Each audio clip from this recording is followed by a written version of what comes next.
রাহুল নাম তো सुना ही होगा। শাহরুখের মুখে এর সংলাপে সমুদ্র হিমাচল হিল্লোল তোলে। একের পর এক ছবিতে তিনি রাহুল চরিত্রে অভিনয় করেছেন। জন্মদিনে দেখে নেওয়া যাক বার্থডে বয় শাহরুখের নাম কোন কোন ছবিতে রাহুল হয়েছিল। ডর 1993 এই ছবিতে শাহরুখের নাম হয়েছিল রাহুল মেহরা। জমানা দিওয়ানা 1995 এই সিনেমায় শাহরুখের নাম হয়েছিল রাহুল মালহোত্রা। ইয়েস বস 1997 এই ছবিতে শাহরুখ ছিলেন রাহুল যোশী।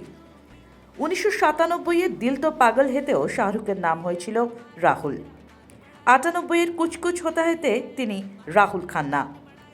2000 সালের হর দিল জো প্যার করেগা শাহরুখের স্পেশাল অ্যাপিয়ারেন্স ছিল, সেখানেও তিনি রাহুল। 2001 কভি খুশি কভি গমেও এসআরকের নাম ছিল রাহুল।